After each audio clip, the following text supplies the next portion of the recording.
Wirya Carita mempersembahkan kisah karya S. Hamintarja, Sepasang Ular Naga di Satu Sarang. Selamat menikmati. Salam Daya.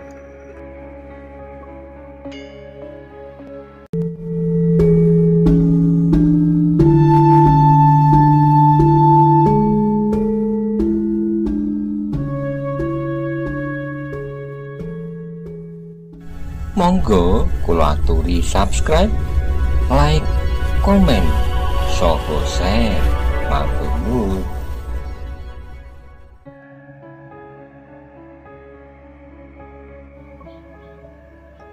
Malam itu Toh Joyo dan anak buahnya bermalam di pedukuhan terpencil. Ia menempatkan beberapa orang pengawal agak jauh di belakang mereka. Jika mereka melihat pasukan yang mengikutinya, maka mereka harus memberikan isyarat dengan panah sendaren.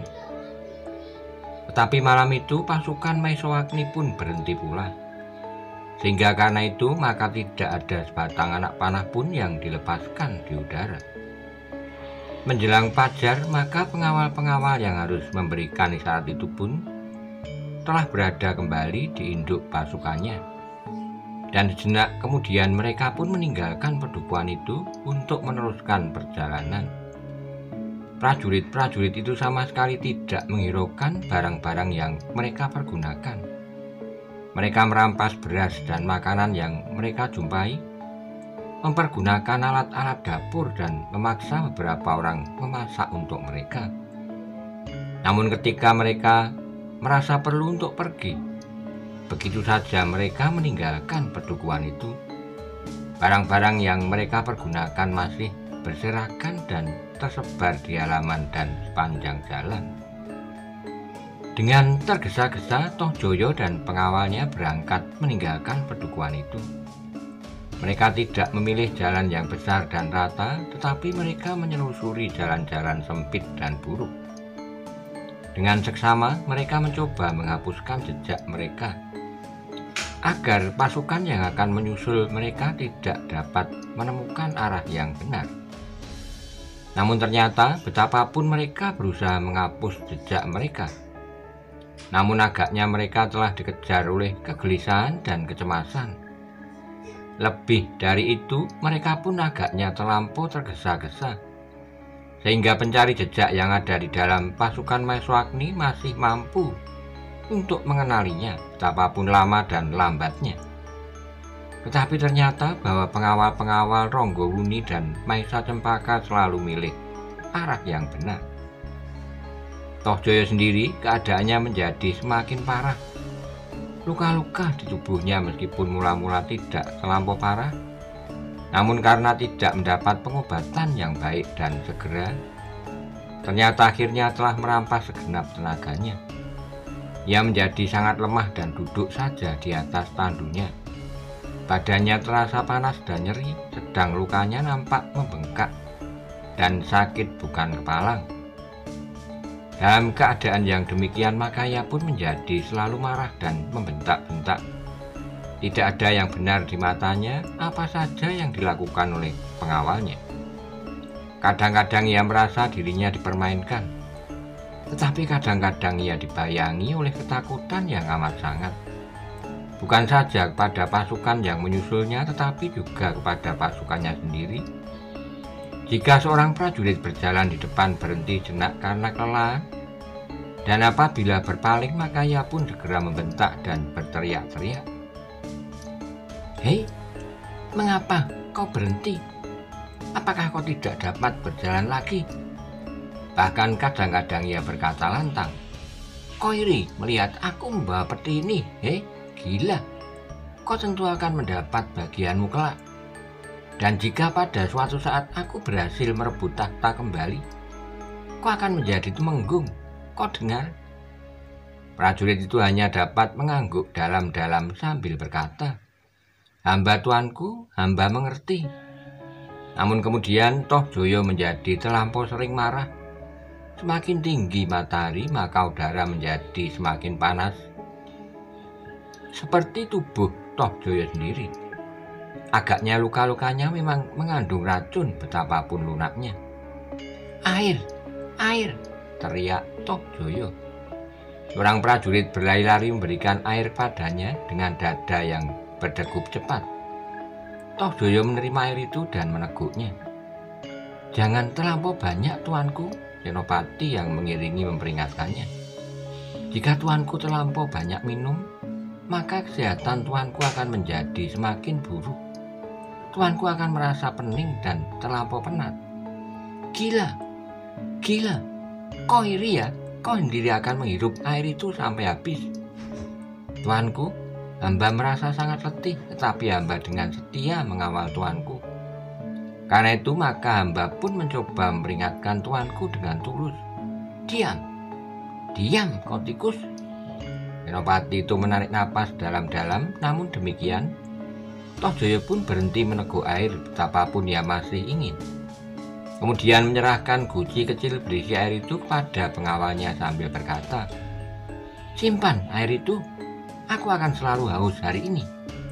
Matahari terlampau terik dan tubuhku terlampau panas."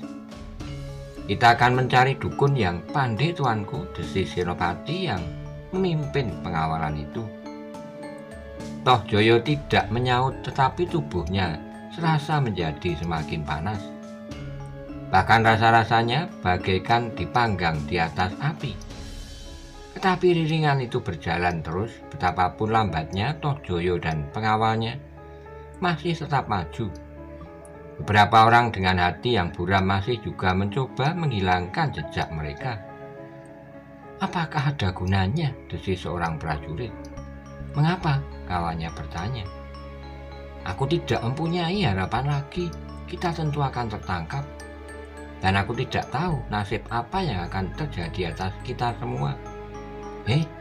Kau sadari apa yang kau katakan?" "Ya." Adalah di luar dugaan bahwa tiba-tiba saja kawannya berlari-lari menghadap Toh Joyo yang masih ada di atas tandu dengan tubuh yang semakin lemah. Dengan terbata-bata prajurit itu berkata, "Ampun tuanku, ada di antara kita yang ternyata menjadi lemah hati. Apa maksudmu?" "Seorang kawan hamba mengatakan bahwa tidak ada harapan lagi bagi kita. Kita tentu akan tertangkap dan kita tidak tahu nasib apa yang akan menimpa kita." "Gila, siapa yang berkata begitu?" "Itulah tuanku, justru kawan hamba sendiri." Panggil dia kemari," Toh Joyo berteriak. Prajurit yang sekedar bergumam dengan kawannya itu menjadi heran. Ia tidak menyangka bahwa kawannya akan mengambil sikap demikian. Namun ia tidak dapat membantah lagi. Dengan wajah yang tegang ia mendekati tandu Toh Joyo. Semua orang yang menyaksikan apa yang kemudian terjadi terkejut bukan kepalang. Tiba-tiba saja Toh Joyo mengayunkan tombaknya langsung menusuk ke jantung prajurit yang malang itu. Tidak ada yang sempat dilakukannya. Ketika tombak itu dicabut, maka prajurit itu pun jatuh terjerembab mati. Ia harus mati," teriak Toh Joyo.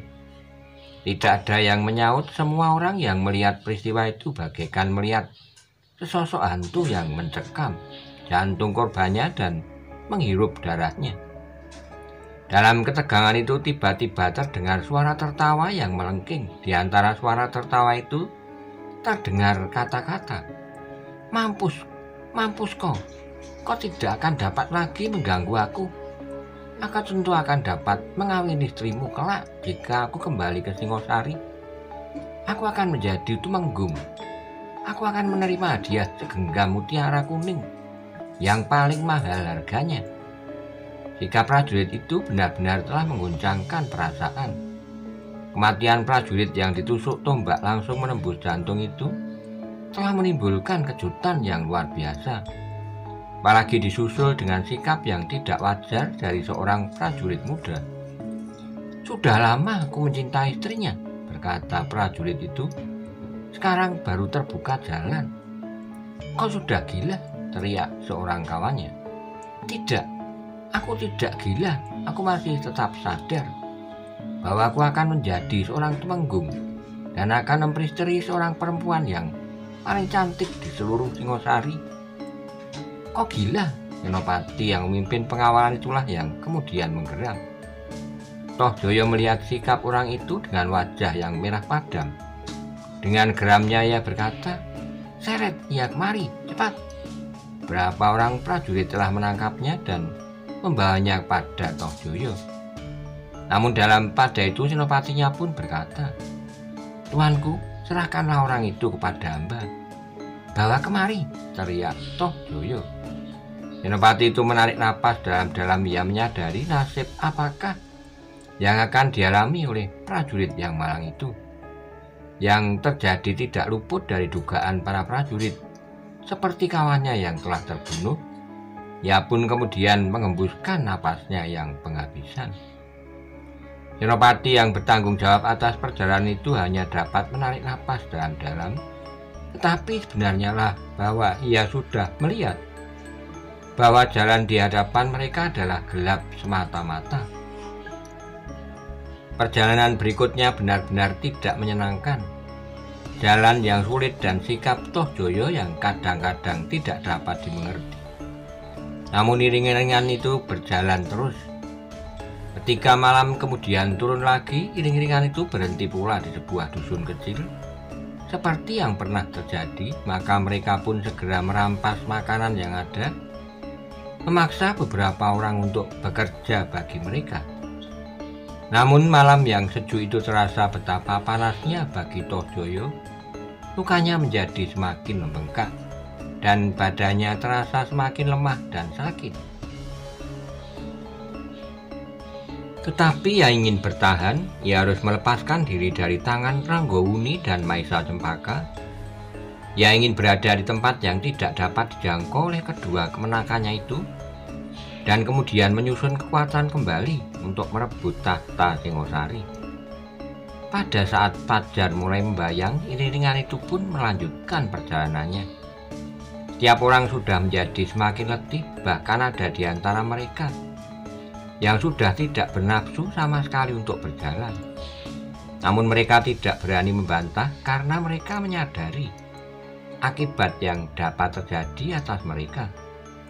Apalagi orang-orang yang mengusung tandu, mereka menjadi semakin lemah dan letih. Dalam pada itu pasukan Maeswagni pun berjalan terus. Mereka pun tidak dapat berjalan terlampau cepat selain mereka harus meneliti jejak. Maka mereka tidak dapat membiarkan kuda-kuda mereka menjadi sangat letih. Namun bagaimanapun juga agaknya perjalanan pasukan Maeswagni agak lebih cepat dari Tohjoyo bersama pengiringnya. Kegelisahan, luka, dan perasaan nyeri pada tubuh Tohjoyo membuatnya semakin kehilangan keseimbangan. Kadang-kadang ia pun menjadi hampir berputus asa, tetapi kadang-kadang darahnya bagaikan bergejolak oleh dendam yang tidak tertahankan. Dendam atas kematian ayahandanya yang sudah dapat ditumpahkannya pada Anusapati, agaknya harus ditebus dengan perasaan dendam dan sakit hati pula, karena Ranggowuni dan Maisa Cempaka berhasil mengusirnya dari istana dalam keadaan yang parah. Dalam keadaan yang semakin lemah itulah, maka Tohjoyo berusaha untuk menyangkal kenyataan tentang dirinya. Karena itu, dengan mengerahkan segenap tenaganya, ia tetap duduk tegak di atas tandunya yang mulai guntai, meskipun pengawalnya sudah menjadi letih sekali. "Gila!" teriak Tohjoyo. "Apakah kalian tidak dapat berjalan lebih baik?" Para pengawalnya berusaha untuk berjalan dengan tegap dan teratur, namun keadaan mereka benar-benar sudah tidak memungkinkan. Bahkan bukan saja keadaan tubuh mereka yang letih, tetapi pakaian mereka pun sudah tidak utuh lagi. Perut yang lapar dan perasaan gelisah serta cemas membuat mereka tidak dapat berbuat dengan tertib atas diri mereka sendiri. Tohjoyo terkejut ketika ia merasakan tandunya terguncang. Dengan serta-merta ia mengangkat kepalanya dan memandang para pengawal yang memanggul tandu. Tiba-tiba saja wajahnya menjadi merah padam. Kemarahan yang selalu menyala di dadanya rasa-rasanya melonjak sampai ke ujung ubun-ubunnya. Dengan mata yang merah ia melihat pengawalnya yang memanggul tandu di depan sebelah kanan sedang sibuk memperbaiki celananya yang sudah sobek.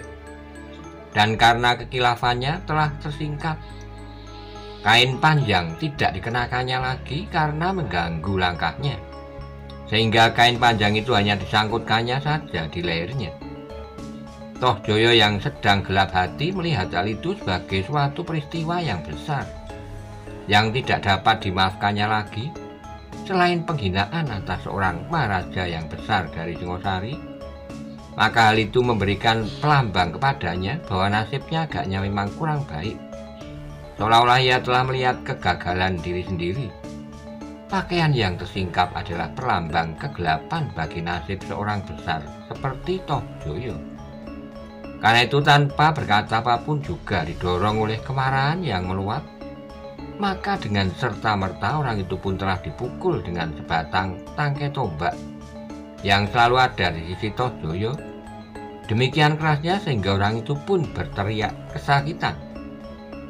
Tapi bukan saja berteriak, tiba-tiba saja ia melonjak dan melepaskan tandunya, sehingga Toh Joyo pun kemudian terlempar jatuh. Kemarahan yang meluap itu pun menjadi semakin membakar dadanya. Tertatih-tatih ia mencoba berdiri dan dengan sisa tenaganya ia mengangkat tombaknya sambil berteriak, "Gila, kok gila? Kau harus dibunuh karena kau memberikan perlambang buruk bagiku.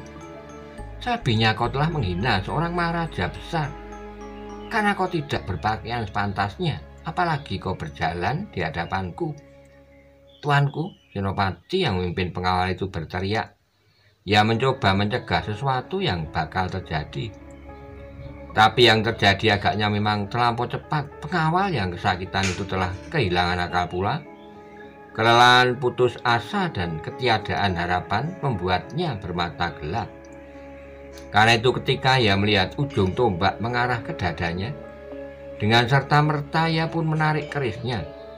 Dengan tanpa disadarinya ia justru melompat maju menyongsong ujung tombak yang telah terayun ke arahnya. Senopati yang memimpin pengawalan itu justru harus memalingkan wajahnya ketika ia melihat benturan yang sangat mengerikan. Ujung tombak itu benar-benar telah menembus dada pengawal yang malang itu.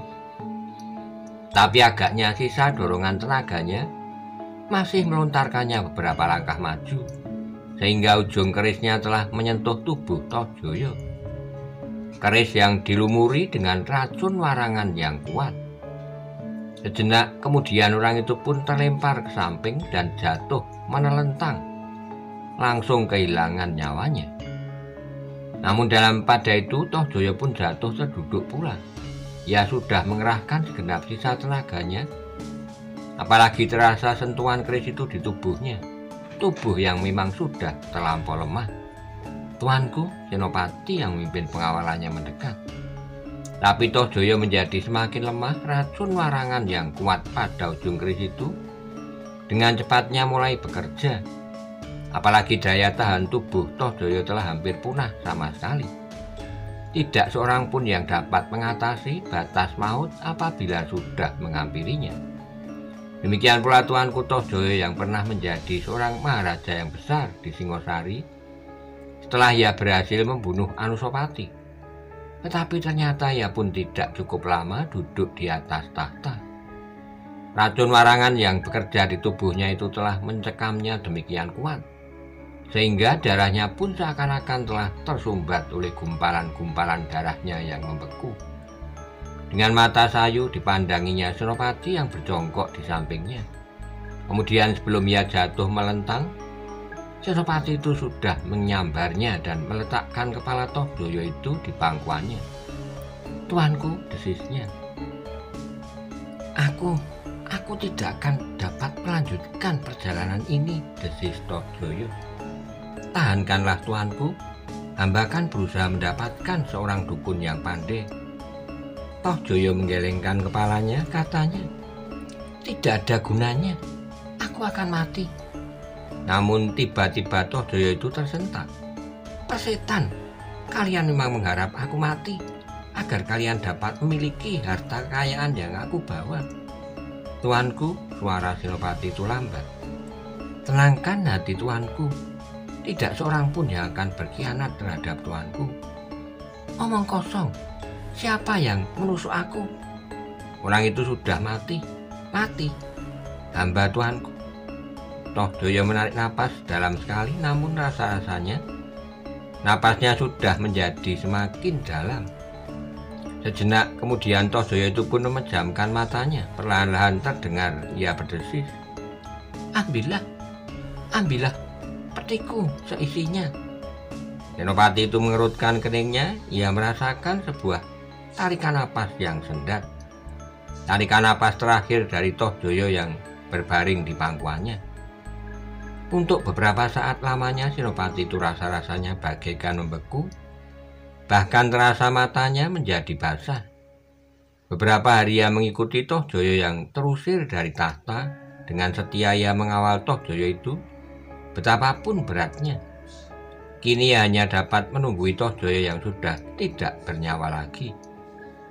Prajurit-prajurit pengawalnya pun kemudian berkerumun. Sejenak mereka pun ikut berduka cita. Namun kemudian ada sesuatu yang melonjak di dalam hati mereka. Kejemuan dan kelelahan yang amat sangat agaknya telah menumbuhkan perasaan putus asa dan kelemahan tekad. Bagian besar dari mereka sama sekali tidak lagi mempunyai nafsu untuk berbuat sesuatu. Pada itu pasukan berkuda yang dipimpin oleh Maeswagni semakin lama menjadi semakin dekat. Jalan yang rumit memang merupakan penghambat dari perjalanan itu, tetapi karena mereka berada di punggung kuda, maka mereka tidak merasakan kelelahan seperti prajurit yang mengusung Toh Joyo di atas tandu. Para pencari jejak menangkap jejak prajurit-prajurit yang mereka ikuti mengikuti jalan sempit yang sulit. Tetapi ternyata semakin lama jejak itu menjadi semakin jelas. Mereka sudah sangat letih sehingga mereka tidak sempat lagi menghapus jejak dengan baik, berkata salah seorang pencari jejak. "Jaraknya pun tidak begitu jauh lagi. Jejak ini masih baru," berkata yang lain. Maeswagni dan kawan-kawannya hanya mengangguk-anggukkan kepalanya saja. Meskipun demikian, mereka pun melihat tanda bahwa sebentar lagi mereka akan dapat segera menyusul Toh Joyo dan pengikut-pengikutnya. "Marilah kita percepat perjalanan ini," berkata Maeswagni.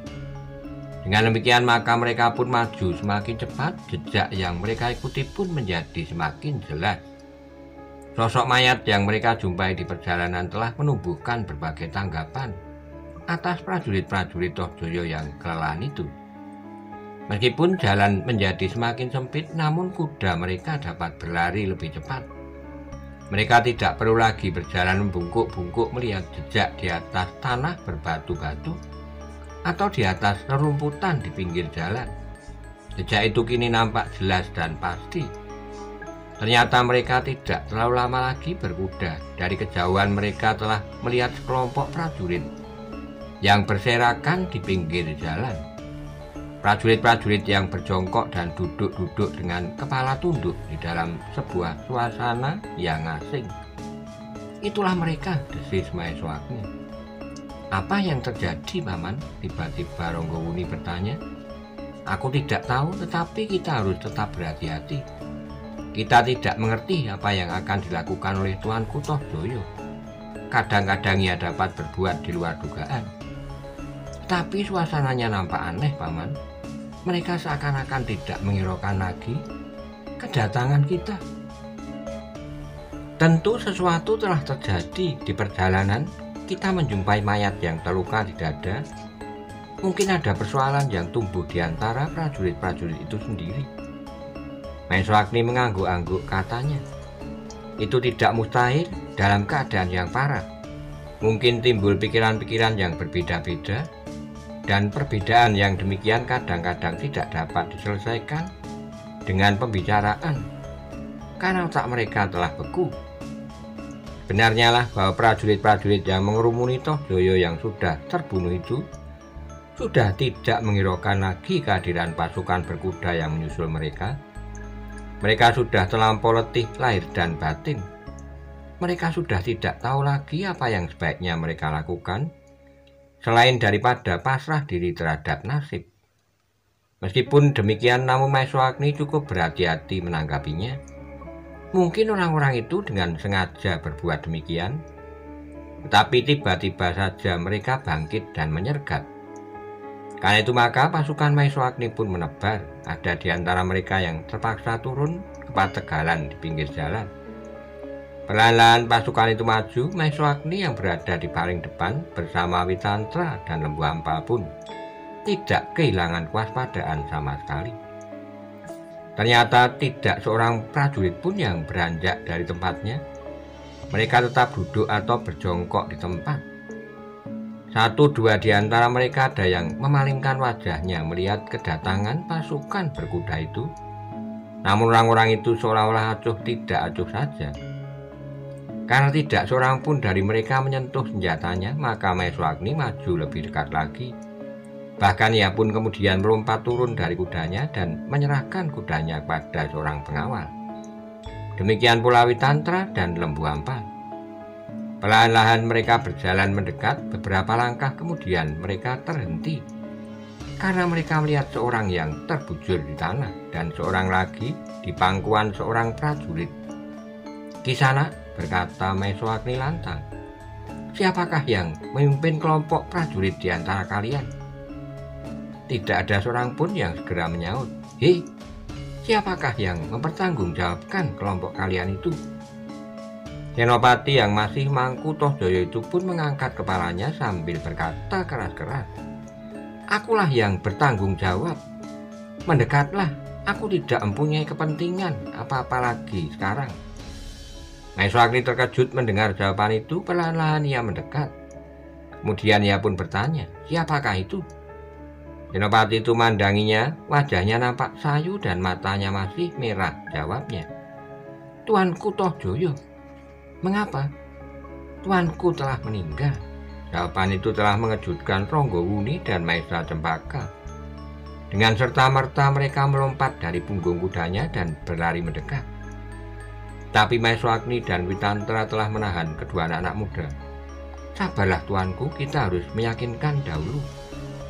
Ronggowuni dan Maesa Cempaka tertegun sejenak, namun mereka tidak dapat memaksa. Mereka membiarkan Maeswagni kemudian mendekat dan melihat bahwa Tohjoyo benar-benar sudah terbaring diam. Barulah kemudian ia memberikan isyarat pada Ronggowuni dan Maesa Cempaka. Keduanya berlari-lari mendekat dan berjongkok di sisi tubuh Tohjoyo yang sudah membeku. "Paman, paman," desis Ronggowuni dan Maesa Cempaka. Kedua anak-anak muda itu mengusap matanya yang basah, sementara Maeswagni, Witantra, dan Lembu Ampal memperhatikan setiap gerak dan sikap prajurit-prajurit Singosari yang mengawal Tohjoyo sampai akhir hayatnya. Tiba-tiba saja Ronggowuni melompat berdiri sambil bertanya lantang, "Siapa yang membunuh Pamanda Tohjoyo?" Senopati yang memangkunya melontarkan pandangan matanya ke arah prajurit yang terbaring diam. Sebuah luka menganga di dadanya karena tombak Tohjoyo. "Sampyuh," Senopati itu mengangguk. "Apakah kau tidak dapat mencegahnya?" bertanya Maesa Cempaka. "Peristiwa itu terjadi cepat sekali. Hamba tidak sempat berbuat apa-apa, tuanku," jawab Senopati itu. Ia pun kemudian menceritakan apa yang telah dilihatnya dan kemudian yang dapat disaksikan adalah kematian Tohjoyo di pangkuannya itu.